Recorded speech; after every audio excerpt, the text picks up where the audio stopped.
Hello everyone, welcome to definite success Pathshala. मैं आपकी Hindi educator Rupali Verma. भाई, हम सभी बहुत जोर शोर से तैयारी कर रहे हैं अपने बोर्ड एग्जाम्स की। इतने सारे सब्जेक्ट्स हैं, हर एक चीज़ की तैयारी हो गई है। लेकिन भाई, हमको ये जानकर बड़ा ही दुख और तकलीफ भी होती है। बहुत सारे बच्चे कहते हैं मैम हिंदी की तैयारी एंड टाइम कर लेंगे, मैम अभी हिंदी की तैयारी शुरू ही नहीं करी है। अरे बेटा, जैसे बाकी सारे सब्जेक्ट्स को आप प्रिपेयर करते हो वैसे ही हिंदी को भी प्रिपेयर करना है। इसको ऐसे सोच कर चला करिए कि अगर आप सारे सब्जेक्ट तैयार कर लोगे, सब में आप 80 आउट ऑफ 80 मार्क्स भी ले आओगे, बेस्ट है। लेकिन अगर हिंदी में कम आ गए मार्क्स तो आपका तो पूरा रिजल्ट बिगड़ जाएगा कि नहीं बिगड़ जाएगा। इसमें भी आपको उससे ज़्यादा, मतलब बाकी सब्जेक्ट से ज़्यादा स्कोर करने हैं ताकि आपका परसेंटेज अच्छा बने, है ना। ये एक ऐसा स्कोरिंग सब्जेक्ट होता है जिसमें बहुत ज़्यादा क्या कहते हैं आपको बेनिफिट्स हैं कि आप इसमें ज़्यादा से ज़्यादा मार्क्स लेकर आ सकते हैं और आप अपना एग्ज़ाम जो रिज़ल्ट है वो काफ़ी अच्छा बना सकते हैं, ठीक है ना। तो अभी भी बहुत सारे कमेंट्स मेरे पास अभी रिसेंटली ऐसे आए कि मैम हमने अभी अपनी प्रिपरेशन शुरू नहीं करी है, अब हम करें तो हम किस तरीके से करें।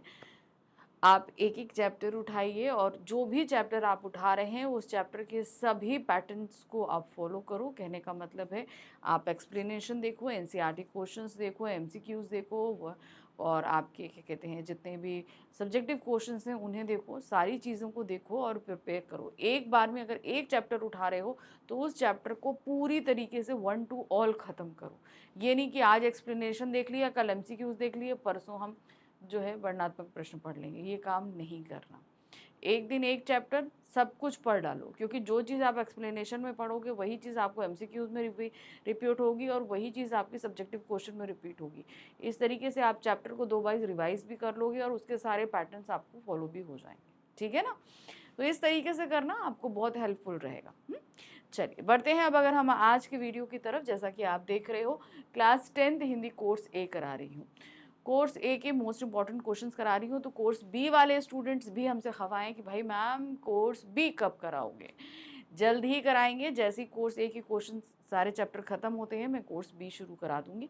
मैम एक साथ दो दो नहीं करा सकती, इतना मैम के अंदर नहीं है, क्योंकि मैम 9th 10th दोनों साथ लेकर चल रही हैं। तो इसी तरीके से पैरेलल मैं कोर्स बी ए और बी को भी लेके साथ चल रही हूँ। लेकिन इतना प्रॉमिस मैं कर रही हूँ कि मैं आपका सब कुछ कंप्लीट कराऊंगी, ये मेरा वादा है, ठीक है। चलिए अब आज मैं, जैसे मैंने आपने देखा कि क्लास 10th हिंदी कोर्स ए की हम अपनी बुक कर रहे हैं, क्षितिज भाग 2, उसके गद्य खंड पढ़ रहे हैं। अगर हम बात करें क्वेश्चंस पैटर्न की, तो क्वेश्चन पैटर्न आपके पास दो तरीके से हैं, multiple choice question and subjective questions. अब ये दो तरीके से क्वेश्चन आपके क्वेश्चन पेपर में आने वाले हैं। सीबीएसई ने जो सैम्पल पेपर इशू किया था वो ऑलरेडी मैं आपको दे चुकी हूँ। अगर आप में से जिन बच्चों ने नहीं देखा है तो प्लीज़ उसे ज़रूर देखिएगा, चैनल पर अवेलेबल है ऑलरेडी।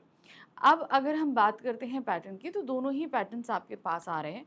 और हम अगर रेशियो की बात करें तो मल्टीपल चॉइस क्वेश्चंस बहुत कम वेटेज में हैं। यानी कि आप मान लीजिए कि हम अपनी बुक क्षितिज से बात करें, क्योंकि हमारे पूरे सिलेबस में सिर्फ क्षितिज से ही आपके पास मल्टीपल चॉइस क्वेश्चंस आ रहे हैं और ये सिर्फ 10 मार्क्स के आएंगे, ठीक है। कितने? 10 मार्क्स के आएंगे। बाकी सब आपके वर्णनात्मक प्रश्न हैं, दोनों ही बुक से, क्षितिज और कृतिका से। इसलिए हमने सबसे पहले मल्टीपल चॉइस क्वेश्चंस आपके करा के ख़त्म करा दिए हैं, ठीक है। उसमें हमने जितने आपके मल्टीपल चॉइस क्वेश्चंस जितने पूरे चैप्टर थे सबके मैंने क्षितिज बुक के करा दिए। उसके बाद हमने जब वर्णनात्मक प्रश्न शुरू किए तो जो कि हमारे मोस्ट इंपॉर्टेंट क्वेश्चंस के वे में थे। तो सबसे पहले हमने काव्य खंड कंप्लीट कराया जो आपके 6 चैप्टर थे, और अभी तक गद्य खंड के भी 2 चैप्टर मैं करवा चुकी हूँ आपको। गद्य खंड के भी वर्णनात्मक प्रश्न के 2 चैप्टर करा चुकी हूँ, जिनमें है नेताजी का चश्मा, दूसरा है बाल गोविंद भगत। तीसरा चैप्टर आज हम करेंगे लखनवी अंदाज।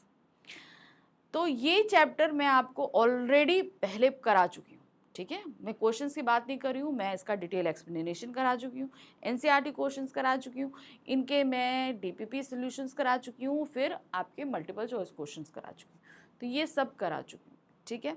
आज हम इसके करेंगे वर्णनात्मक प्रश्न। याद रखिएगा, ये जो वर्णनात्मक प्रश्न आ रहे हैं ये आपकी दोनों बुक से आएंगे। यानी कि जो आपके शॉर्ट क्वेश्चंस रहेंगे, यानी कि लघु उत्तरीय प्रश्न, वो आपकी क्षितिज बुक से आएंगे। जो लॉन्ग क्वेश्चन रहेंगे, दीर्घ उत्तरीय प्रश्न, वो आपकी बुक आएगी किससे? कृतिका भाग 2 से। तो दोनों ही बुक्स के मैं क्वेश्चंस कराने वाली हूँ आप। चलिए अब आज हम करेंगे चैप्टर नंबर 9 लखनवी अंदाज। लखनवी अंदाज में हमने क्या पढ़ा था कि हमारे जो लेखक हैं यशपाल जी, ये चढ़ गए कहाँ, एक ट्रेन के सेकंड क्लास डिब्बे में। वो सेकंड क्लास डिब्बे में इसलिए चढ़ रहे थे क्योंकि उन्हें थोड़ा एकांत चाहिए था, ताकि वो अपनी नई कहानी का प्लॉट सोच सके। उन्होंने ये सोचा कि भाई सेकंड क्लास के डिब्बे में कोई होगा नहीं, इत्मीनान से अकेले बैठकर हम कहानी को सोचेंगे। लेकिन अपनी सोच के विपरीत जब वो डिब्बे में चढ़े तो वहाँ पर एक नवाब साहब बैठे थे, जिन्हें सफ़ेद पोश लखनवी नवाब कहा गया है। अब जब वो चढ़े हमारे लेखक, तो नवाब साहब ने कोई तवज्जो नहीं दिखाई उनसे। जैसे अब हमारे सामने कोई आता है तो हम हाय हेलो हाय हेलो भी नहीं कहते, तो एक प्यारी सी मुस्कान ही हमारे चेहरे पे आ जाती है सामने वाले को रिगार्ड करने के लिए। लेकिन वो नवाब साहब ने बिल्कुल तवज्जो नहीं दिखाई हमारे लेखक को देखकर। तो लेखक भी हमारे उनसे मुंह फेर कर उनके सामने वाली ही बर्थ पर जाकर बैठ गए। ठीक है, अब वहाँ पर उनके सामने खीरे रखे थे। अब लेखक जो नवाब साहब खाना चाहते थे खीरे, उन्होंने भाई हमारे लेखक को ऑफ़र किया कि भाई आप खाएंगे। लेखक को बड़ा अटपटा लगा, भाई आप जब हम सामने आए तब आपने बात नहीं करी, अब आप खीरे ऑफ़र कर रहे हो। तो हमारे लेखक ने मना कर दिया।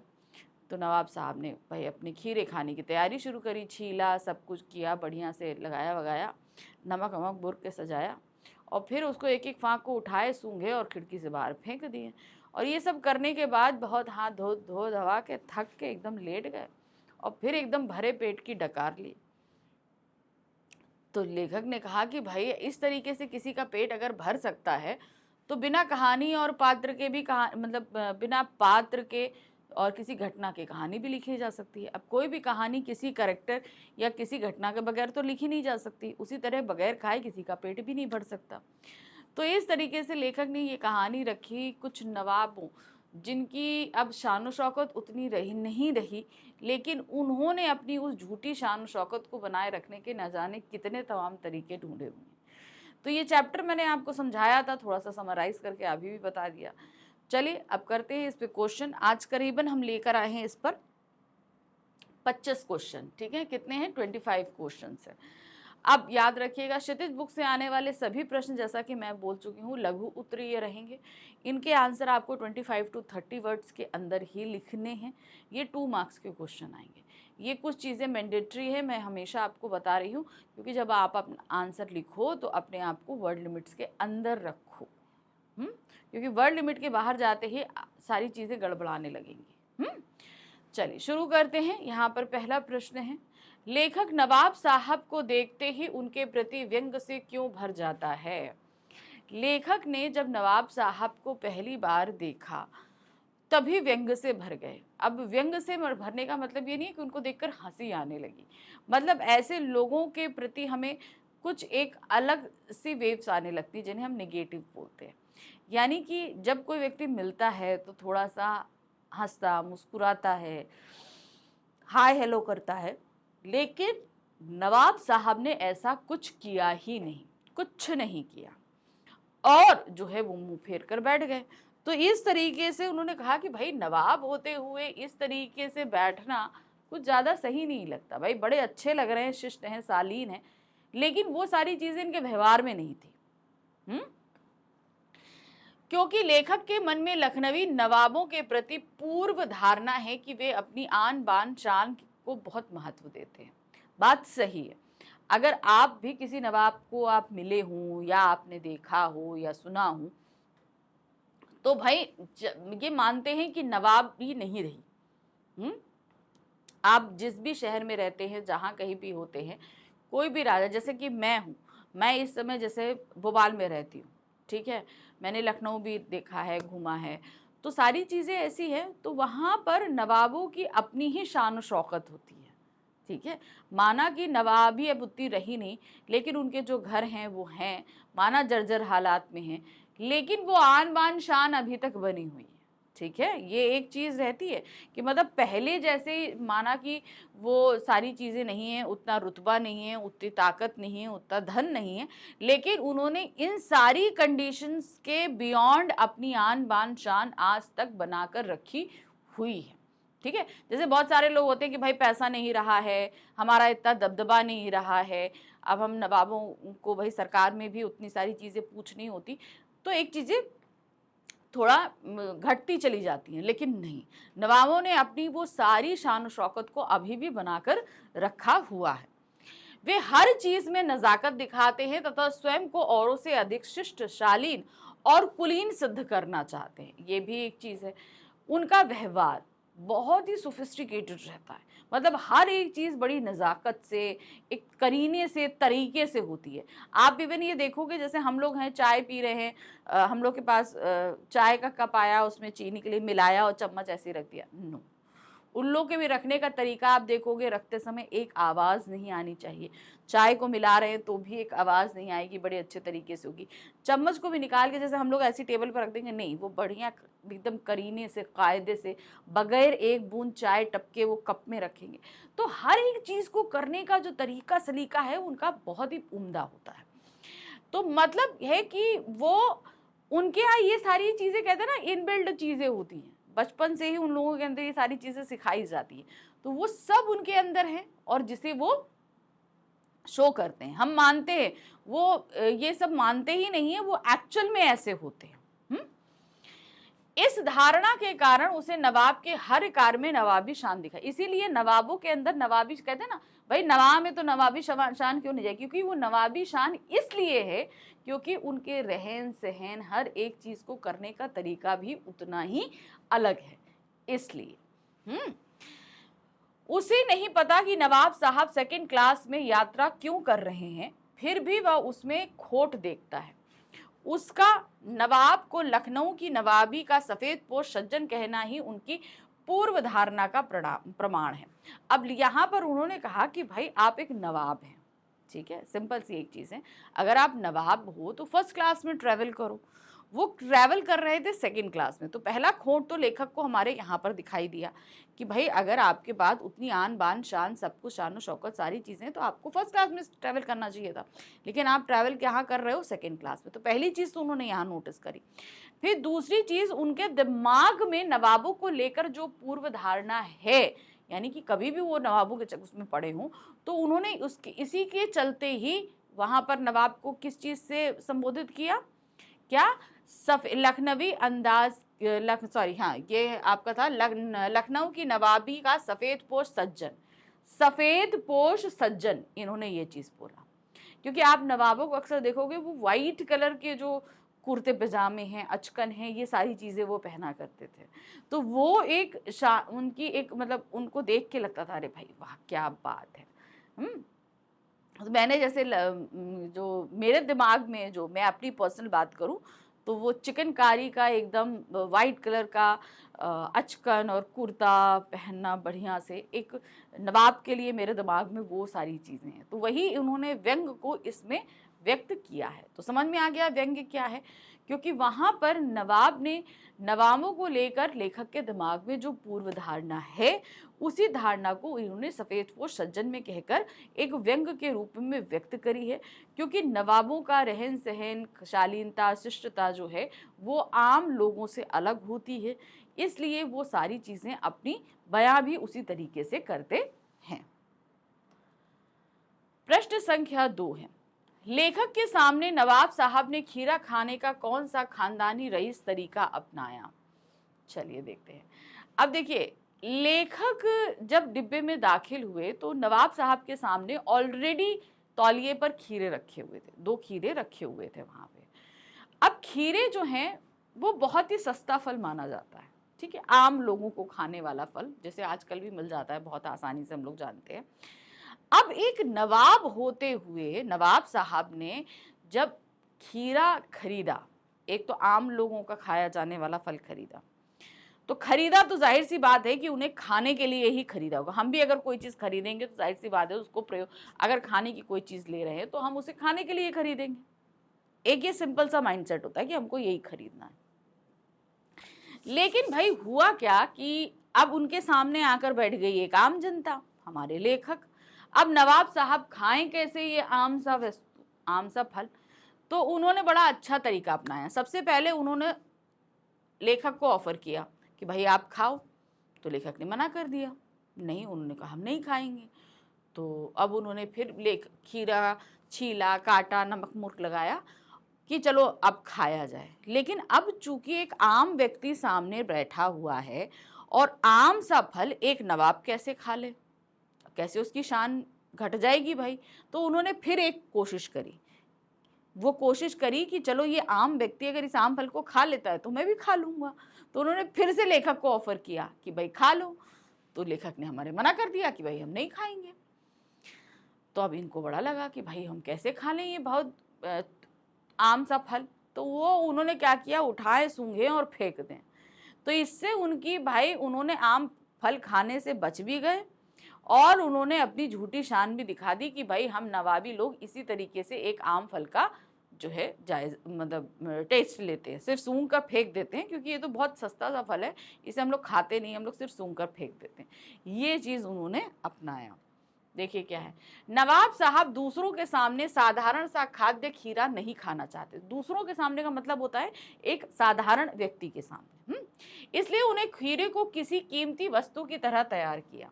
कैसे तैयार किया, जैसे कोई कीमती वस्तु होता है। पहले उसे धोया, पोछा, छीला, पहले सर काटा, उसको रगड़ा, फिर छीला, फिर लंबी लंबी फांके काटी, फिर नमक मिर्च बुरका। तो ये एक पूरा एक जैसे नवाबी, जैसे हम किसी बहुत ही अच्छी चीज़ के लिए तैयारी करते हैं ना, उस तरीके से तैयारी की। उस लजीज खीरे को देखकर लेखक के मुंह में पानी आ गया था, इतनी अच्छे तरीके से करी। अब नवाब साहब की इज्जत का सवाल था, इसीलिए उन्होंने खीरे की फांक को उठाया, नाक तक ले जाकर सूंघा और खीरे की मुंह महक से उनके मुंह में पानी आ गया। क्योंकि अब सामने वाला व्यक्ति तो खा नहीं रहा है, तो वो कैसे इतनी साधारण सी चीज खा ले। तो उन्होंने सूंघा और सूंघ कर क्या किया, पानी आ गया। उन्होंने उस पानी को घटका और खीरे की फांक को खिड़की से बाहर फेंक दिया। मतलब जो मुंह में स्लाइवा आ रहा है वो उसी को घटक के संतुष्ट हो गए। इस तरह उन्होंने सारा खीरा बाहर फेंक दिया।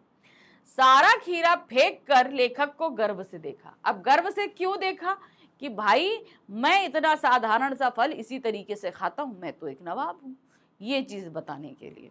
उनके चेहरे पर ऐसा लग रहा था जैसे वह लेखक से कह रहे हो कि नवाबों के खीरा खाने का यह खानदानी रईस तरीका है, कि हम सब जो खानदानी रईस होते हैं, जो नवाब होते हैं, वो इसी तरीके से एक तुच्छ फल को खाते हैं।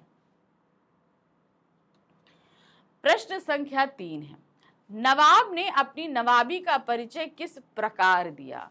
अब भैया ये जो खीरा खाने का जो तरीका इन्होंने अपनाया, इससे सीधे सीधे ये पता चलता है कि भाई इन्होंने अपने एक नवाब होने का ही परिचय दिया है, कि भाई एक नवाब इसी तरीके से खाते हैं।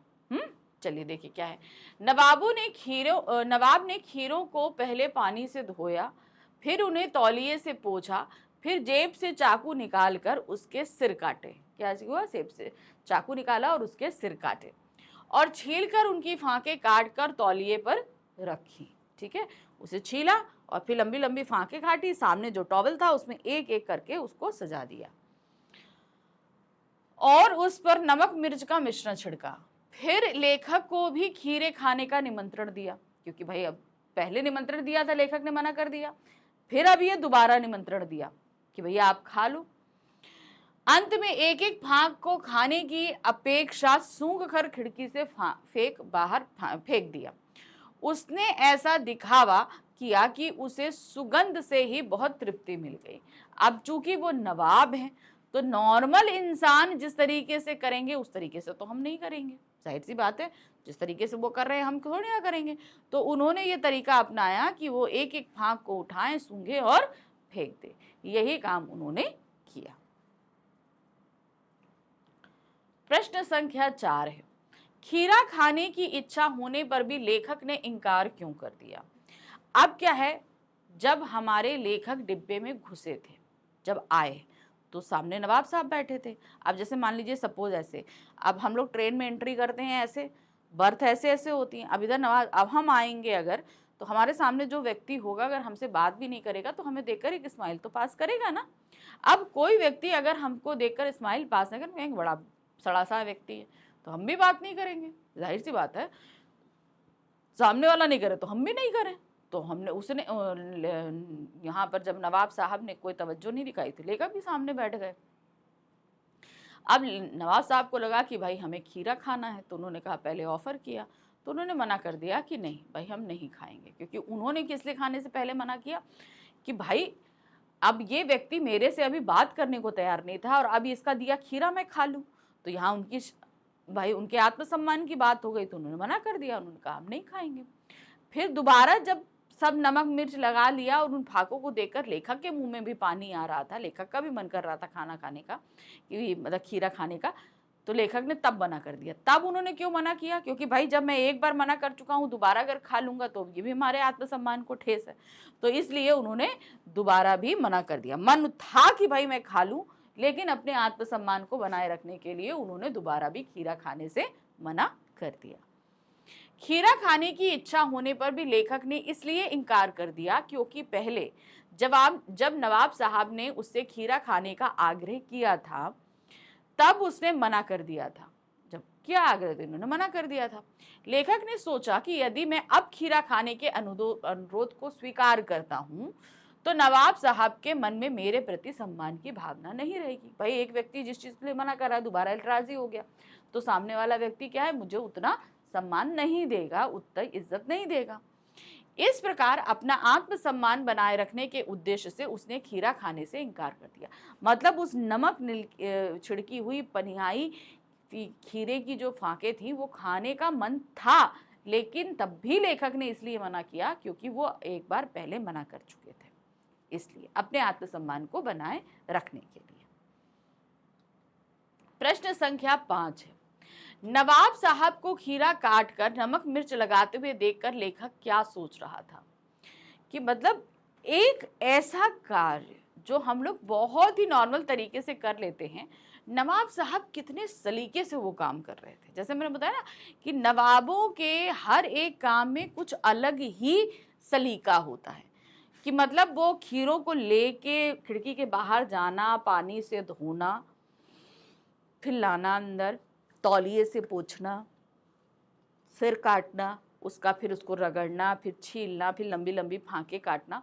हम लोग कितना ऐसे कर लेते हैं, वहां पर उनका काम जो है वो बहुत ही सलीके से हो रहा था। देखिए क्या है, नवाब साहब को खीरा काटकर नमक मिर्च लगाते हुए देखकर लेखक यह सोच रहा था कि नवाब साहब दुनिया के सामने तो धनवान बनते हैं कि भाई मैं बहुत धनवान हूँ, है ना, ये सारी चीजें हैं, परंतु यह सोच कर कि मैं लोगों की नजरों से बच जाऊंगा, अब अपनी वास्तविकता पर आ गए हैं। इस प्रकार लेखक ये अनुभव कर रहा है कि नवाब साहब धनी होने का केवल दिखावा कर रहे हैं, परंतु वास्तव में ऐसा नहीं है। अब ये सारी, अब थोड़ा सा यहाँ पर कॉम्प्लिकेटेड है आंसर, मैं आपको बता देती हूँ। देखिए, उन्होंने ये कहा कि भाई नवाब साहब जो है अपने आप को बड़ा धनी समझ रहे थे, इसीलिए उन्होंने खरीदा सेकंड क्लास का टिकट। ठीक है, नॉर्मल में नहीं गए, लेकिन वो ज़्यादा धनी थे तो वो फर्स्ट क्लास में जा सकते थे, लेकिन वो गए किस में, सेकंड क्लास के में। अब जो है आप ज़्यादा धनी समझ रहे थे, सेकंड क्लास के डिब्बे में बैठे थे कि अकेला सफ़र करूँगा और आराम से खीरा खाऊंगा, लेकिन खीरा बहुत ही नॉर्मल फल है। अगर आप अमीर हो तो कुछ महंगा फल खाओ, लेकिन वो क्या है, बहुत ही नॉर्मल फल खा रहे थे। और जिस तरीके से वो फल को छील रहे थे, काट रहे थे, इससे समझ में भी आ रहा था कि वो बहुत ही सलीके पसंद व्यक्ति हैं। लेकिन जो एक तुच्छ फल के कारण वो अपने आप को बहुत ही निर्धन साबित कर रहे थे, धनवान होते हुए भी, वो एक नवाब होते हुए भी एक तुच्छ फल खाने के कारण अपने आप को बहुत ही एक साधारण व्यक्ति की कैटेगरी में ला रहे थे। तो इन्होंने यही सोचा कि भाई वास्तविकता में चाहे इनके पास धन हो चाहे ना हो, लेकिन ये अपने आप को धनवान दिखाने का कोई भी मौका नहीं छोड़ते हैं। चाहे वो सेकंड क्लास का डिब्बा हो, खीरा खरीदना हो, चाहे वो खीरे को तैयार करना हो, ये सारी चीज़ें इस चीज़ को बयां करती हैं कि भाई माना कि उनके पास कुछ ना हो, लेकिन दिखावा वो लोग भरपूर करते हैं। प्रश्न संख्या 6 है, नवाब साहब की भाव भंगिमा से क्या प्रतीत हो रहा था? भाव भंगिमा मतलब उनके एक्सप्रेशंस। जब लेखक आए, वहाँ पर बैठे, खीरा खाने के लिए मना किया, फिर उन्होंने खीरे की तैयारी करी, जो भी उनके जो चेहरे के एक्सप्रेशन और जो उनकी एक्टिविटीज़ थी, उनसे क्या चीज़ पता चल रहा था? नवाब साहब की भाव भंगिमा से यह प्रतीत हो रहा था कि जैसे वह खीरे की फाकों पर जीरा मिला नमक या लाल मिर्च लगाते समय उसके रसास्वादन की कल्पना कर रहे हों और उस कल्पना से उनका मुंह भर रहा हो। अब देखिए, ऐसे समझिए जैसे आपको जो भी फूड बहुत पसंद है, मान लीजिए किसी को नूडल्स पसंद है, किसी को पिज्ज़ा है, बर्गर है, किसी को दाल चावल बहुत पसंद है, किसी को राजमा चावल पसंद है, किसी को छोले भटूरे पसंद है। सबको अलग अलग तरीके से चीज़ें पसंद होती हैं, ठीक है। अब आप आंखें बंद करो और अपने दिमाग में वो फूड इमेजिन करो, ठीक है। अब जैसे इमेजिन करोगे एक मतलब आपके मुंह में पानी आ जाएगा, सलाइवा कंटेंट बढ़ जाता है, ठीक है ना। क्यों? क्योंकि वो चीज़ आपकी सबसे फेवरेट है। और ख़ास तौर से अगर ये चीज़ उस समय इमेजिन करी जाए जिस समय आपको भूख लग रही है, ठीक है, तो आपको अपने ऑटोमेटिकली बहुत सारा सलाइवा आ जाएगा। तो यहाँ पर क्या हुआ कि जब हमारे नवाब साहब भूखे थे, इसीलिए उन्होंने खीरे खरीदे खाने के लिए। जो चीज़ें कहानी में नहीं है, लेकिन अब कोई भी चीज़ अगर हमारे सामने घटती है तो उसके प्रोज एंड कॉन्सेस हम सोचते हैं। अब जैसे हम ये कहें कि भाई खीरा उन्होंने खरीदा क्यों, कि मे बी शायद टाइम पास करने के लिए या उनको भूख लगी होगी। अब अगर हमारा पेट भरा हुआ तो टाइम पास करने के लिए हम खाने की चीज़ तो नहीं खरीदेंगे ना, हम पढ़ने की चीज़ खरीद सकते थे। तो खीरे जैसे नॉर्मल सा एक फल खरीदने के पीछे उनका सीधे सीधे एक यही मोटिव था कि इसको हम खाएंगे। अब यहाँ पर जब उनके सामने इस तरीके से लेखक आकर बैठ गए तो उन्होंने खीरे छीले काटे सब कुछ किया, लेकिन वो खीरे खास तौर से जब हमको भूख लगी हो तो सामने कोई चीज़ हो तो मुंह में सलाइवा कंटेंट बनने लगता है, मुंह में पानी आ जाता है। वही चीज़ यहाँ नवाब साहब की हुआ कि नवाब साहब ने जब नमक मिर्च छिड़की तो खीरा जो है वो पानी पानी छोड़ने लगता है। जब वो पानी हुआ तो यो पानी हमारे सीधे सीधे नवाब साहब के गले में आ गया, यानी कि उनको उसको देखकर खाने की इच्छा होने लगी। ये चीज़ साफ पता चल रहा था कि वो देखकर उसको खाना चाहते हैं, लेकिन अब चूंकि सामने तो एक नॉर्मल व्यक्ति बैठा है तो उसको कैसे खाया जाए, ये भी एक कंडीशन थी। तो इसीलिए उतने सलाइवा से ही उन्होंने काम चला लिया था। चलिए आ जाते हैं प्रश्न संख्या 7। नवाब साहब द्वारा खीरा खाने का आग्रह करने पर लेखक ने क्या प्रतिक्रिया व्यक्त करी। नवाब साहब ने 2 बार हमारे लेखक से खीरा खाने का आग्रह किया और दोनों ही बार हमारे लेखक ने मना कर दिया। पहली बार उन्होंने जब किया तो लेखक ने मना कर दिया कि नहीं भाई, जो मैदा क्या नाम खीरा जो होता है वो हाजमे पर थोड़ा भारी पड़ जाता है। दूसरी बार उन पनियाही नमक मिर्च छिड़की हुई खीरा की फाकों को खाने का मन था हमारे लेखक को, लेकिन उसके बावजूद उन्होंने मना किया। क्यों? क्योंकि वो पहली बार मना कर चुके थे, इसलिए दोबारा उसे हाँ नहीं कर सकते थे। नवाब साहब ने जब लेखक से खीरा खाने का आग्रह किया तब लेखक ने उनका धन्यवाद करते हुए कहा कि इस समय आवश्यकता नहीं महसूस हो रही, साथ ही पाचन शक्ति भी अच्छी नहीं है। यानी कि उन्होंने बहुत ही तरीके से मना किया कि अभी मन भी नहीं है और मेरा पेट भी कुछ ठीक नहीं है, इसलिए मुझे अभी खीरा नहीं खाना है। लेखक ने हमारे मना कर दिया था। प्रश्न संख्या 8 है, लेखक ने नवाब साहब की असुविधा के कारण के बारे में क्या अनुमान लगाया। अब नवाब साहब को असुविधा कब हो रही थी? जब हमारे लेखक उस सेकंड क्लास के डिब्बे में दाखिल हुए, ठीक है। जब दाखिल हुए तो हमारे नवाब साहब ने कोई भी तवज्जो नहीं दिखाया लेखक से बात करने के लिए, तो उसी के सामने जाकर लेखक बैठ गए। अब लेखक ये सोचने लगे कि भाई मेरे आने से इनको इतनी असुविधा क्यों हो रही है। अब उन्होंने जो एजम्पशन लगाए वो क्या था, उसमें ये होगा कि जिस तरीके से मैं सेकंड क्लास के डिब्बे में सफ़र अकेले करना चाहता था, नई कहानी का प्लॉट सोचना चाहता था, शायद नवाब साहब भी ऐसा ही कुछ करना हो कि यहाँ पर अकेले बैठकर वो भी कोई नई कहानी का प्लॉट सोचना चाहते हो, इसीलिए उनके एकांत में मैंने खलल डाल दिया, इसलिए उनको असुविधा हो रही है। दूसरी चीज़ उन्होंने ये सोची कि भाई नवाब होते हुए वो सेकंड क्लास के डिब्बे में सफ़र कर रहे हैं, ये बात किसी ने देख ली तो ये उनकी असुविधा का कारण हो, क्योंकि भाई नवाब साहब कहाँ हैं, वो तो भाई फर्स्ट क्लास के डिब्बे में सफ़र करेंगे, लेकिन वो सेकंड क्लास के डिब्बे में सफ़र करें और ये बात भी एक आम व्यक्ति ने देख ली, ये उनकी असुविधा का कारण हो सकती है। लेखक ने यह अनुमान लगाया कि नवाब साहब ने पैसे की बचत करने के उद्देश्य से सेकंड क्लास का टिकट खरीदा होगा, ठीक है। कि भाई फर्स्ट क्लास का टिकट तो बड़ा महंगा होगा, तो इसलिए वो सेकंड क्लास के टिकट में आ गए। उस समय उन्होंने यह सोचा होगा कि उस डिब्बे में और कोई यात्री नहीं होगा और वे अकेले यात्रा करेंगे। इस कारण शहर का कोई भी भद्र व्यक्ति उन्हें नहीं देख सकेगा, यानी कि अब वो अकेले सफर कर रहे हैं तो कोई उन्हें देख ही नहीं पाएगा। परंतु लेखक के आ जाने से उनकी वास्तविकता के प्रकट हो जाने का भय सताने लगा होगा। इसी कारण नवाब साहब असुविधा और संकोच का अनुभव कर रहे होंगे कि भाई उन्हें कोई ना देखे सेकंड क्लास के डिब्बे में सफर करते हुए। इस उससे उन्होंने टिकट तो ले लिया, लेकिन भाई अब हमारे लेखक आ गए तो उनको ही लग रहा होगा कि अरे मेरे एकांत में खलल हो गया, मुझे किसी ने सेकंड क्लास के डिब्बे में सफर करते देख लिया, तो ये सही नहीं है। तो इन सब कारणों से वो असंतोष उनके चेहरे पर साफ तौर से दिखाई दे रहा था। प्रश्न संख्या 9 है, लेखक द्वारा नवाब साहब की ओर से नजरें हटा लेने का क्या कारण था। अब नवाब साहब ऐसे बैठे हैं, लेखक हमारे ऐसे बैठे हैं। अब जब हमारे लेखक एंटर हुए तो नवाब साहब यहाँ बैठे हुए थे। नवाब साहब ने लेखक को देखा, लेखक ने नवाब साहब को देखा, लेकिन नवाब साहब ने हमारे लेखक के साथ हाय हेलो जो एक फॉर्मल इंट्रो होता है वो कुछ करने की कोशिश नहीं करी। तो हमारे लेखक को कुछ अटपटा सा लगा कि भाई हम अनजान से भी मिलते हैं तो हम मुस्कुरा देते हैं।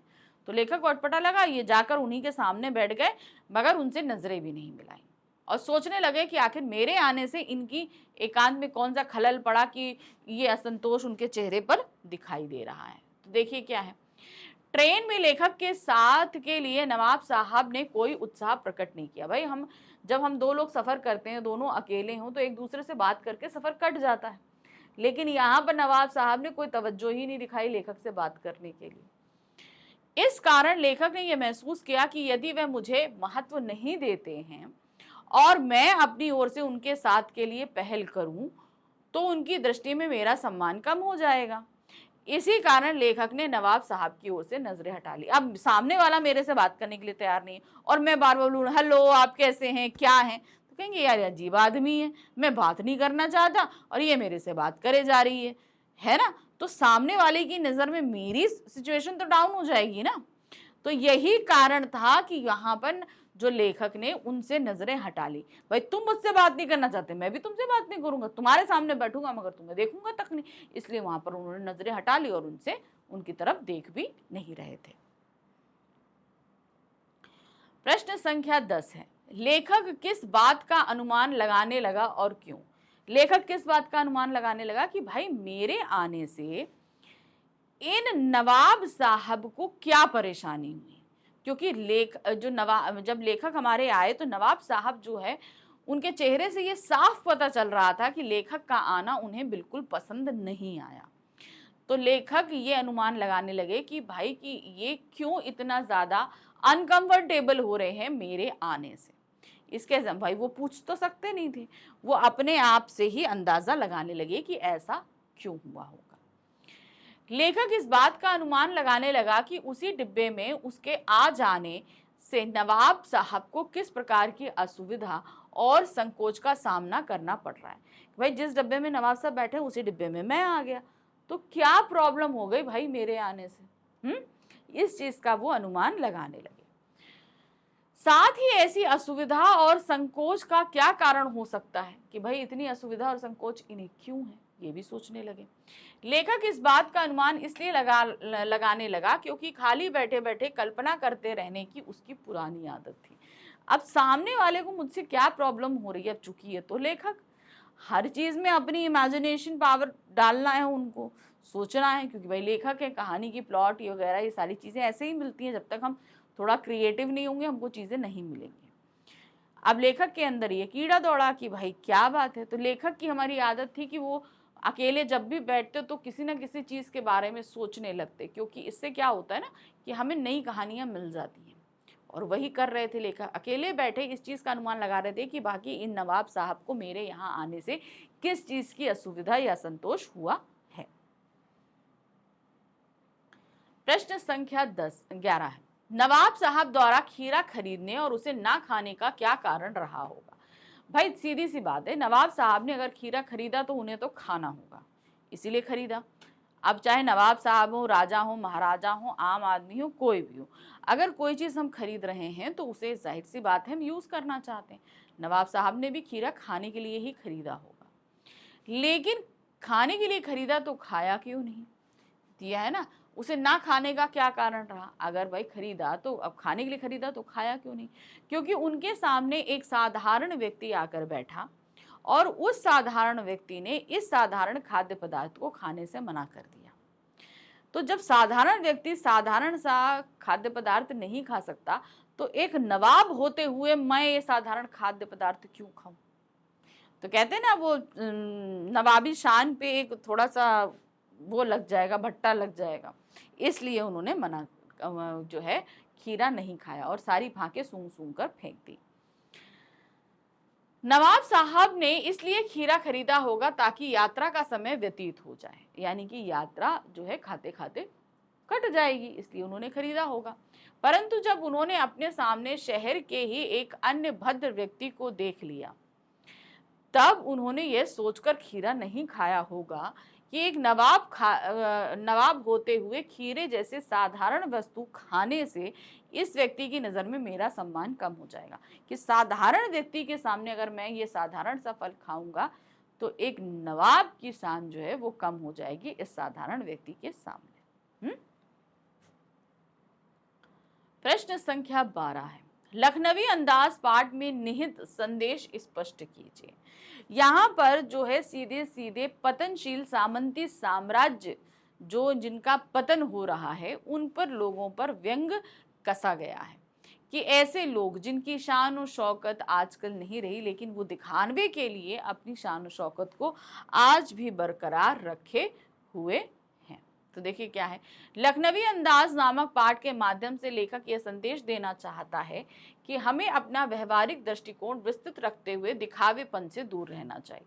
यानी कि हमें एक सोशल, अगर हम एक कम्युनिटी में रह रहे हैं तो अपना एक सोशल बिहेवियर बनाकर रखना चाहिए। सोशल बिहेवियर यानी कि हम जान पहचान वाले से तो हाय हेलो करते ही हैं, लेकिन अब चूंकि हम एक सोसाइटी में रहते हैं तो हमारा एक सामाजिक व्यवहार होता है कि हम किसी जाने से मिले या अनजाने से मिले उनके साथ हंस के मिलकर तमीज के साथ रहना चाहिए, लेकिन साथ ही साथ दिखावेपन से दूर रहना चाहिए।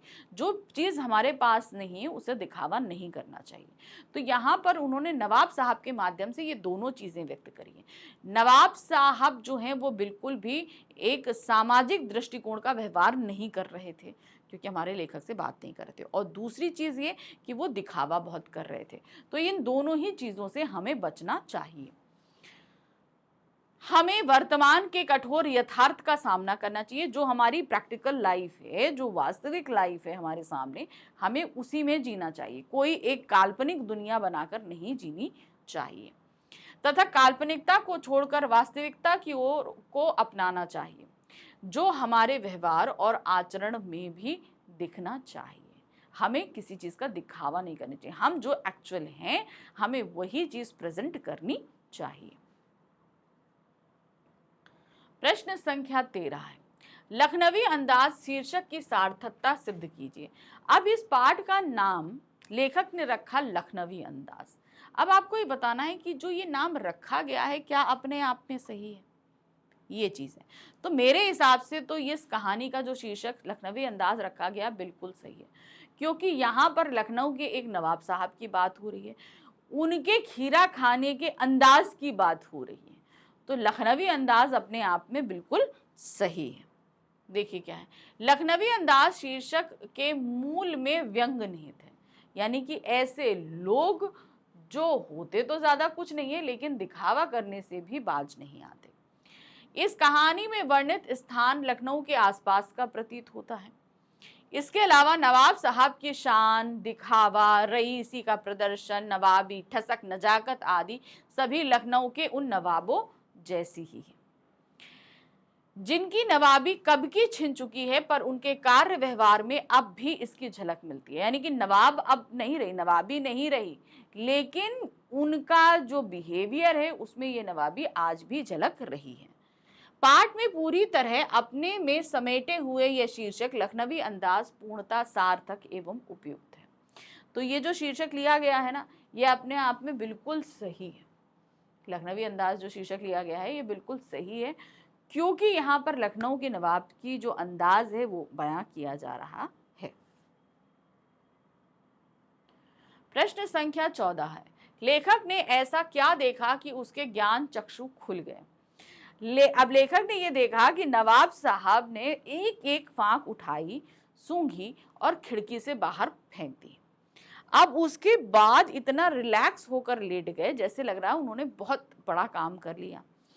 अब इसके बाद उन्होंने एक डकार ली, डकार मतलब होता है बर्ब। अब डकार ली, जैसे खोले हम खाना खाते हैं हमारा पेट भर जाता है, अब भरने के बाद जो डकार होती है वैसी डकार नवाब साहब ने ली। लेकिन नवाब साहब ने खाया तो कुछ था ही नहीं, है ना, कुछ खाया था, कुछ भी नहीं खाया था। तो उनको ये लगा कि जब बगैर खाए भरे पेट की डकार आ सकती है, ठीक है, क्योंकि ये हम सभी को पता था कि नवाब साहब तो ये नाटक कर रहे हैं, बिना कुछ खाए भरे पेट की न, तो उसी तरीके से यहाँ पर बिना किसी घटना या पात्र के भी कहानी लिखी जा सकती है, तो जो कि पॉसिबल है ही नहीं, है ना।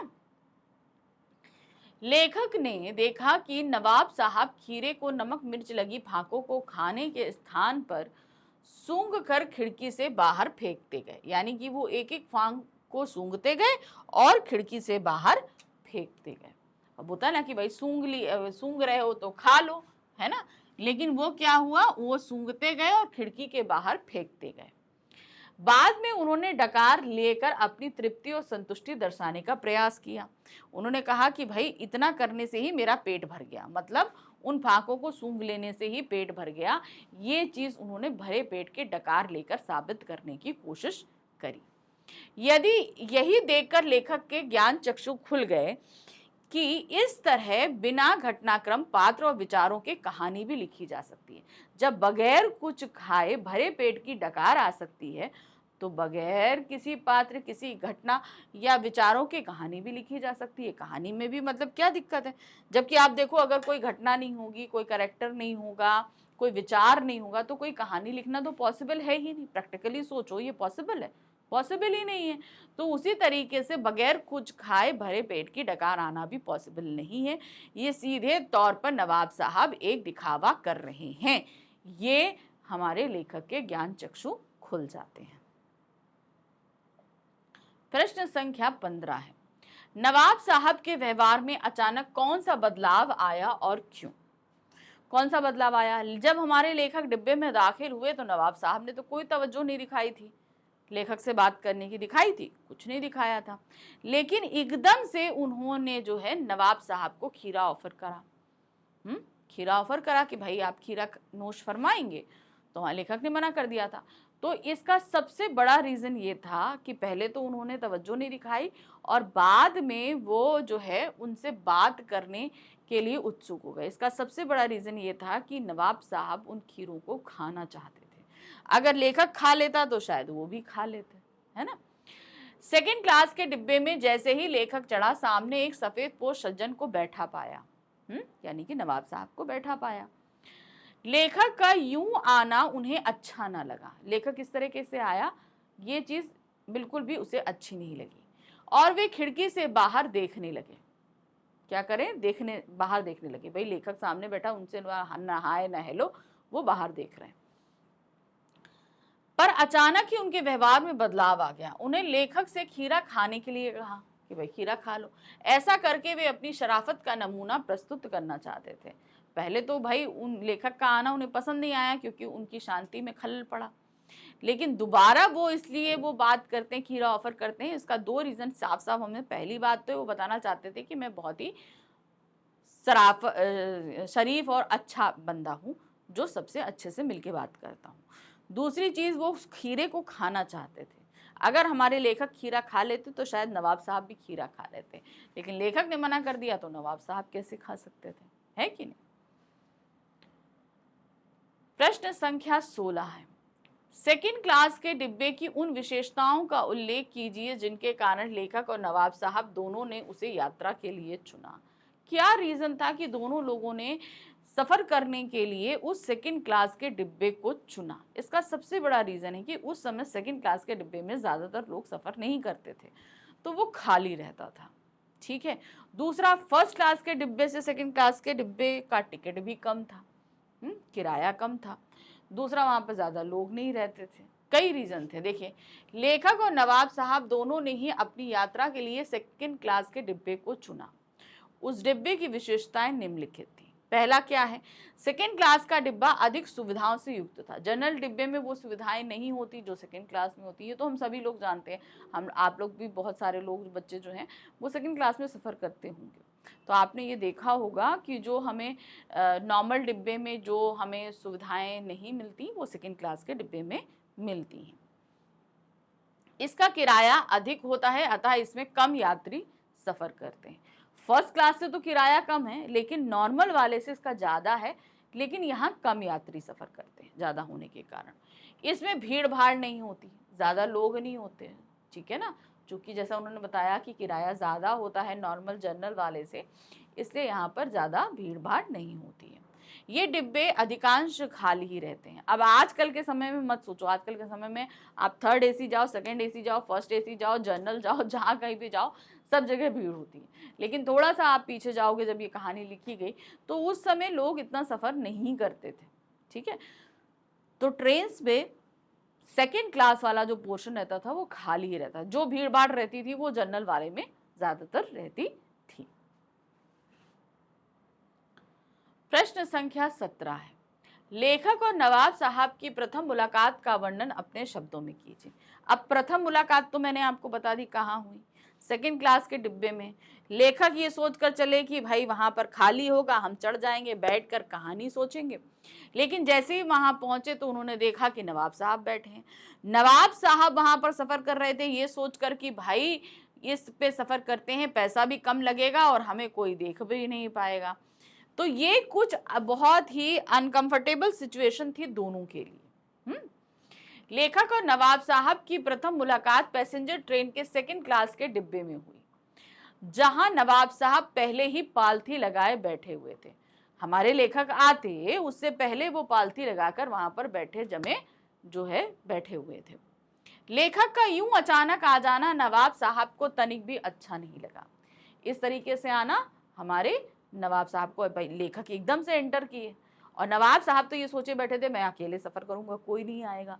तो उनकी सोच के बिल्कुल अपोजिट जो है ना हमारे लेखक आ गए, तो ये चीज उनको बिल्कुल भी अच्छी नहीं लगी।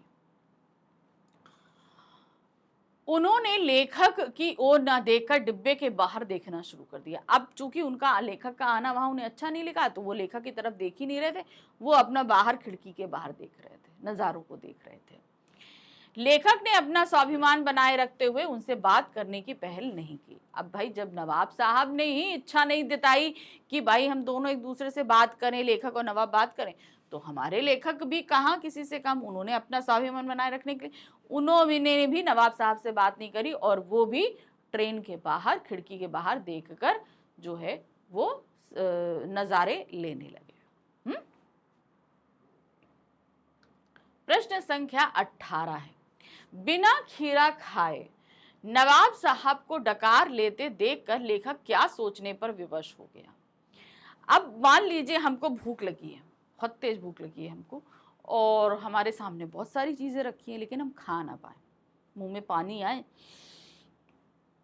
पानी को हमने अंदर किया और उसके बाद हम कहें आह मेरा पेट भर गया, हम डकार लें, तो क्या ये पॉसिबल है? बगैर कुछ खाए मेरा पेट तो भर नहीं सकता, और मुंह में जो पानी आया उससे भी पेट नहीं भर सकता, ये चीज़ पॉसिबल नहीं है। इस तरीके से लेखक ने जब नवाब साहब को करते देखा कि भाके सारी सूंघ सूंघ कर फेंक दी और थक कर लेट गए, और लेटने के बाद जो भरे पेट की डकार ली, तो उनको ये एहसास हुआ कि ये नवाब साहब सिर्फ दिखाने के लिए काम कर रहे हैं कि भाई हम नवाब जो हैं एक तुच्छ सा फल इसी तरीके से खाते हैं, ये एक उनका दिखावा था।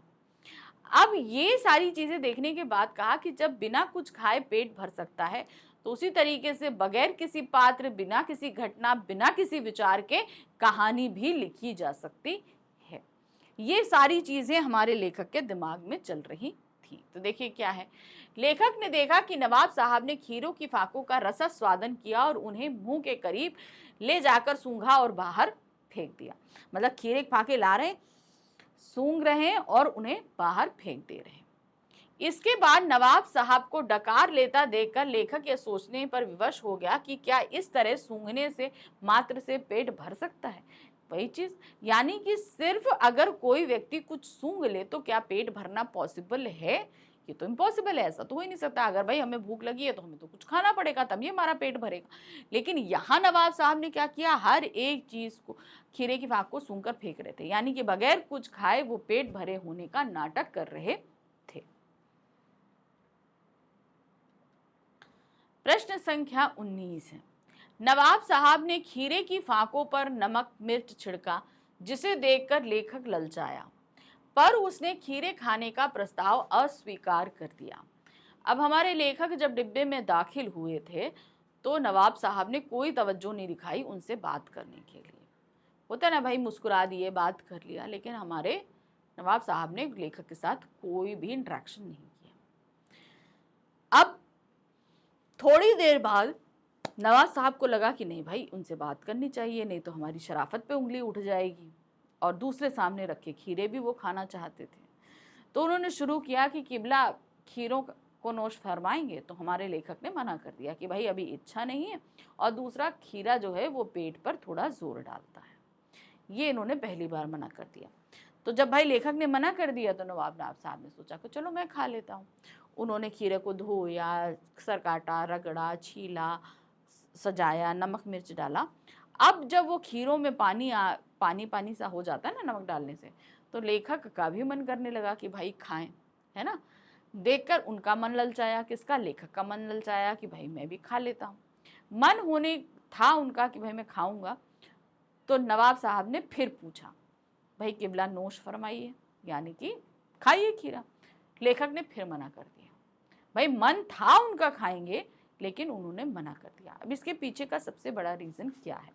इसके पीछे का रीज़न ये है कि जब हम सामने वाले को एक बार मना कर चुके हैं कि हम नहीं खाएंगे, तो अपने आत्मसम्मान को बनाए रखने के लिए अगर वो चीज़ हमें अच्छी भी लग रही है खाने में, तो भी हमें वो मना करना पड़ता है, क्योंकि ये इसके लिए हमें अपने आत्मसम्मान को बनाए रखना है। नवाब साहब ने करीने से सजी खीरे की फाकों पर नमक मिर्च छिड़क कर लेखक से खाने के लिए आग्रह किया। उन्होंने कहा कि भाई खा लीजिए। तो लेखक ने साफ मना कर दिया। उन्होंने मना कर दिया कि नहीं, जबकि लेखक खीरा खाना चाहता था। लेखक क्या है, वो खीरा खाना चाहता था, लेकिन तब भी उन्होंने मना कर दिया। इसका कारण यह था कि लेखक पहली बार नवाब साहब को खीरा खाने के लिए मना कर चुका था।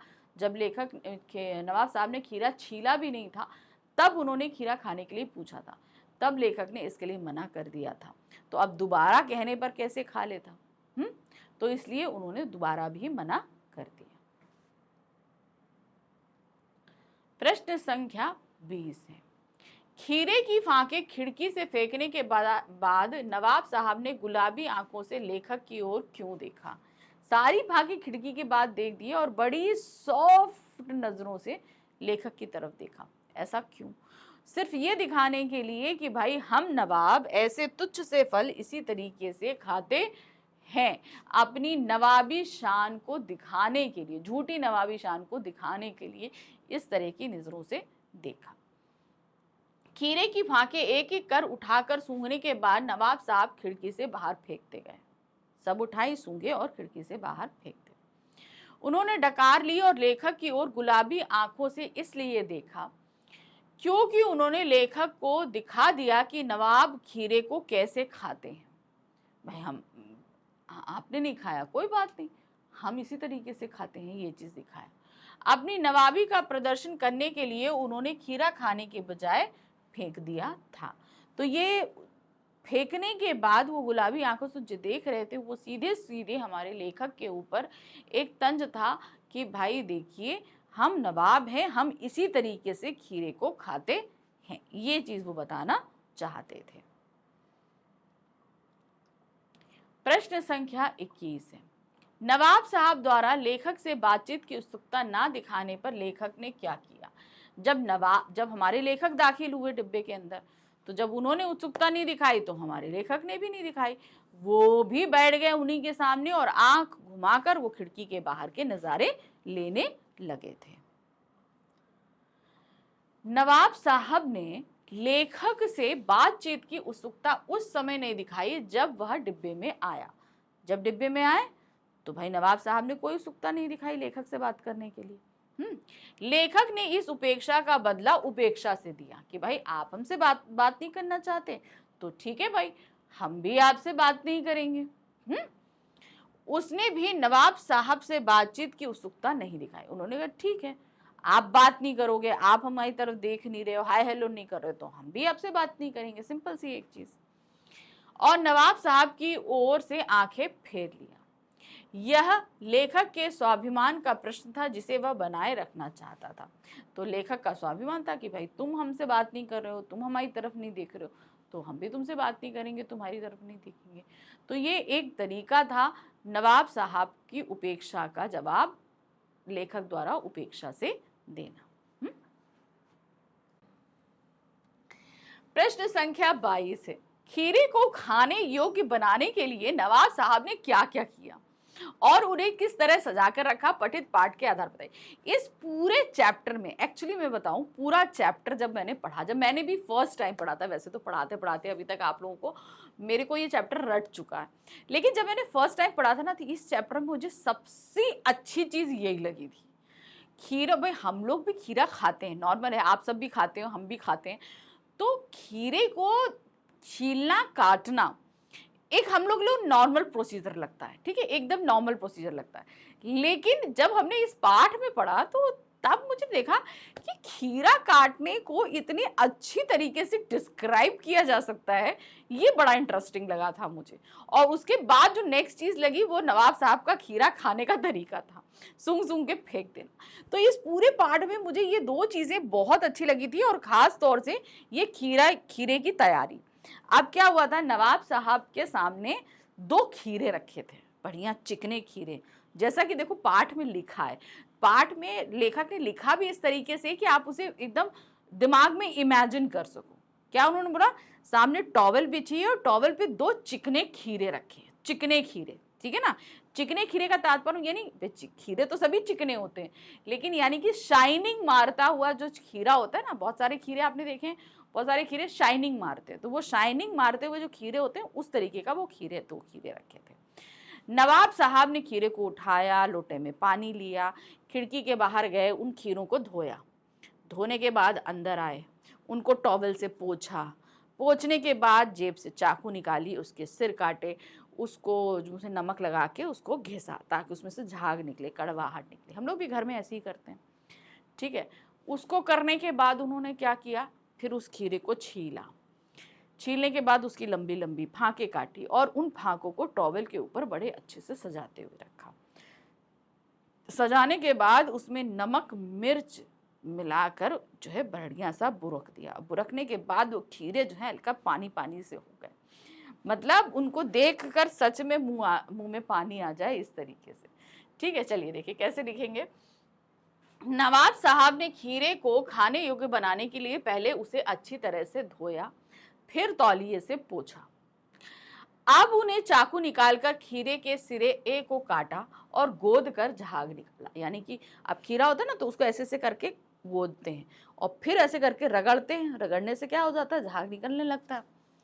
फिर उन्होंने खीरे को छीला और फांकों को काट कर कनीने से सजाया। यही तरीके से अपना करा था उन्होंने। आप और अच्छे तरीके से लिख सकते हो तो अच्छे से लिख देना। प्रश्न संख्या 23 है, लेखक के डिब्बे में आने पर नवाब ने कैसा व्यवहार किया। नवाब ने बहुत ही रूखा व्यवहार किया, ठीक है। जैसे कि हम लोग अजनबियों से भी मिलते हैं तो थोड़ा इंटरेक्शन करते हैं, बात करते हैं, लेकिन जब हमारे लेखक जब डिब्बे में पहुंचे तो नवाब साहब को लेखक का आना बिल्कुल भी पसंद नहीं आया। उन्होंने हमारे लेखक के साथ बात करने के लिए कोई भी उत्सुकता नहीं दिखाई, सिंपल सी कोई उत्सुकता नहीं दिखाई, और जो है उन्होंने मुंह फेर लिया और मुंह फेर कर वो खिड़की के बाहर देखने लगे। हमारे लेखक को ये चीज़ अच्छी नहीं लगी। लेखक ने कहा कि भाई जब आप हमसे बात करने के लिए उत्सुक नहीं है तो हम भी बात नहीं करेंगे। लेखक भी उन्हीं के सामने बैठ गए और वो भी खिड़की के बाहर देखने लगे। तो एक तरीके से बहुत ही शुष्क व्यवहार जिसको हम बोलते हैं, वो काम हमारे नवाब साहब ने किया था। लेखक जब डिब्बे में आया तो उसका आना नवाब को अच्छा ना लगा, बिल्कुल भी अच्छा उन्होंने नहीं लगा। उन्होंने लेखक से मिलने और बात करने का उत्साह ना दिखाया। भाई तुम ठीक है, हम आए हो, बैठो, हम तो नवाब हैं, हम कैसे। तो नवाब साहब ने किसी तरीके से बात करना या मिलना जो है लेखक से गवारा नहीं किया, कोई भी उत्सुकता नहीं दिखाई। पहले तो नवाब साहब खिड़की से बाहर कुछ देर तक देखते रहे। क्या करते रहे? पहले बाहर कुछ देर तक देखते रहे और फिर डिब्बे की स्थिति पर निगाह दौड़ाने लगे। तो उन्होंने कहा, वो भाई लेखक सामने आके बैठ गया, उन्होंने कुछ नहीं किया, वो बाहर देखते रहे। फिर उन्होंने कहा कि नहीं भाई, इतना सफर है, सामने बैठा व्यक्ति है, तो वो कि भाई हमारे लेखक क्या कर रहे हैं सामने। तो नवाब साहब ने भी नजर दौड़ानी शुरू करी। उनका यह उपेक्षित व्यवहार लेखक को अच्छा नहीं लगा। तो इस तरीके से सामने, आपके सामने कोई व्यक्ति आ रहा है, इस तरीके से उपेक्षा करना अच्छा मैनर्स नहीं माना जाता है, ठीक है ना, अच्छी चीज़ नहीं मानी जाती है। इसलिए उन्होंने बिल्कुल भी, हमारे लेखक को भी पसंद नहीं आया, इसीलिए उन्होंने भी बात करने में कोई तवज्जो नहीं दिखाई।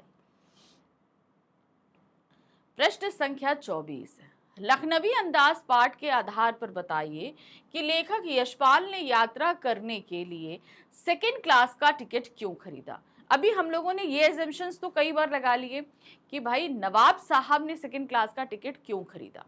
अब ये पूछा जा रहा है कि भाई हमारे लेखक यशपाल जी ने ये सेकेंड क्लास का टिकट क्यों खरीदा। देखिए, इसका सबसे बड़ा रीज़न है कि हमारे लेखक तो लेखक हैं, उन्हें लिखने का शौक है, तो उन्हें कुछ एकांत चाहिए होता है जहां बैठकर वो किसी कहानी के बारे में सोच सकें। अब उन्हें करना था सफर एक जगह से दूसरी जगह, तो उन्होंने कहा कि अगर मैं जर्नल का टिकट लेता हूं तो वहां इतनी भीड़ भाड़ होगी कि मुझे एकांत नहीं मिलेगा कि मैं नई कहानी के बारे में सोच सकूं। तो उन्होंने कहा कि भाई चलो ऐसा करते हैं, थोड़ा सा महंगा सेकेंड क्लास का टिकट खरीद लेता हूँ, वहां पर एकांत होगा, कोई होगा नहीं, मैं इत्मीनान से बैठकर जो है अपनी नई कहानी के बारे में सोच लूंगा। ऐसा हमारे लेखक ने लिखा है। तो देखिए क्या है, लेखक यशपाल ने यात्रा करने के लिए सेकेंड क्लास का टिकट इसलिए खरीदा क्योंकि उन्हें अधिक दूरी की यात्रा नहीं करनी थी, उन्हें बहुत लंबा डिस्टेंस, क्योंकि देखिए जब हम ज़्यादा लंबा डिस्टेंस करते हैं ना तो टिकट भी उतने ही कॉस्टली होते हैं। तो अब इन्हें थोड़ी दूर का ही टिकट करना था, जाना था। तो ये था, वे भीड़ से बचकर एकांत में यात्रा करते हुए नई कहानी के बारे में सोचना चाहते थे। अब चूंकि अगर वो सस्ता टिकट लेते तो जनरल का टिकट लेते वहां भीड़ भाड़ होती, इसलिए उन्होंने क्या किया, सेकंड क्लास का टिकट लिया जहां थोड़ा एकांत होगा, भीड़ भाड़ नहीं होगी और वो आराम से बैठकर अपनी नई कहानी के बारे में सोच पाएंगे। वे खिड़की के पास बैठकर प्राकृतिक दृश्य का आनंद उठाना चाहते थे। अब जर्नल में क्या होता है कि कभी जगह मिले कभी नहीं मिले खिड़की के पास, तो भाई सेकंड क्लास का टिकट लो तो उन्हें ये लगता है कि हाँ चलो हमको जगह मिल जाएगी, तो वहीं पर बैठकर उन्होंने सोचा कि चलो हम वहां पर बैठ जाते हैं और प्राकृतिक दृश्य का आनंद उठाएंगे। फिर आते हैं, सेकंड क्लास का कम दूरी का टिकट बहुत महंगा ना था। अब चूंकि उन्हें डिस्टेंस कम ट्रैवल करना था, ज़्यादा लंबा डिस्टेंस तो तय नहीं करना था, इसलिए उन्होंने ये डिसाइड किया कि मैं कम दूरी का टिकट यात्रा है, सेकेंड क्लास का ले लो, ज़्यादा महंगा पड़ेगा नहीं और एकांत का एकांत मिल जाएगा और मैं आसानी से सफ़र कर पाऊंगा और नई कहानी के बारे में सोच पाऊंगा, इसीलिए उन्होंने सेकेंड क्लास का टिकट लिया। प्रश्न संख्या 25 है, क्या सनक का कोई सकारात्मक रूप हो सकता है? यदि हाँ तो ऐसे सनकों का उल्लेख कीजिए। सनक यानी कि किसी को काम करने की कोई धुन होती है, हम लोग को, बहुत सारे लोगों को होता है ना, कुछ काम करने की धुन होती है। तो अब इसमें कुछ निगेटिव भी होती है, जैसे यहाँ पर नवाब साहब की एक सनक थी, ठीक है ना, खीरों को इस तरीके से छीलना, काटना और फेंक देना। बहुत सारे लोग होते हैं कि भाई उन्हें क्राइम करने की सनक होती है, कुछ लूटने की सनक होती है। इसी तरीके से सकारात्मक यानी कि पॉजिटिव सनक क्या होती है, जिससे लोगों को फायदा हो। अब जैसे आपने दशरथ मांझी का नाम सुना होगा, बहुत सारे ऐसे लोग हैं जिन्होंने अपने जीवन में किसी न किसी चीज़ को लेकर प्रॉब्लम फेस करी। अब उन्होंने कहा कि अगर मैंने ये प्रॉब्लम फेस करी है तो कोई दूसरा फेस ना करे, इसलिए उसने इतने बड़े पर्वत को काट कर जो है वो रास्ता बना दिया। है ना। तो ऐसे बहुत सारे लोग हैं, जैसे आप लोगों के साथ है, आप लोग इसी सनक को यानी कि पढ़ाई की अगर सनक इस टाइम पर लगा लें तो आज क्या होगा, आप अच्छे से पढ़ोगे तो उसका पॉजिटिव रिजल्ट क्या निकलेगा, आपका 10th का रिजल्ट बहुत अच्छा जाएगा, है ना। तो ये कुछ पॉजिटिव चीजें होती हैं जो काफी अच्छी रह सकती हैं। देखिए क्या, हाँ, सनक का सकारात्मक रूप भी होता है।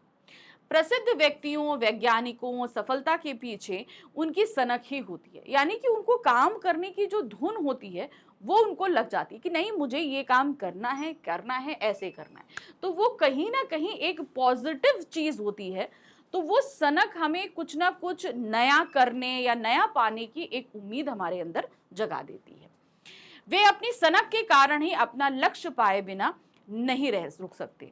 बिहार के दशरथ मांझी, मैंने अभी इसका एग्जाम्पल आपको दिया था ना, बिहार के दशरथ मांझी, इन्हें अपनी सनक के कारण ही पहाड़ काटकर ऐसा रास्ता बना दिया जिससे वजीरगंज अस्पताल की दूरी सिमटकर 1/4 रह गई। अब दशरथ मांझी के साथ हुआ क्या था, उसकी वाइफ बहुत बीमार पड़ी, तो उसके गांव से अस्पताल तक जाने का रास्ता इतना लंबा था कि उसको ले जाते उसकी वाइफ की डेथ हो गई।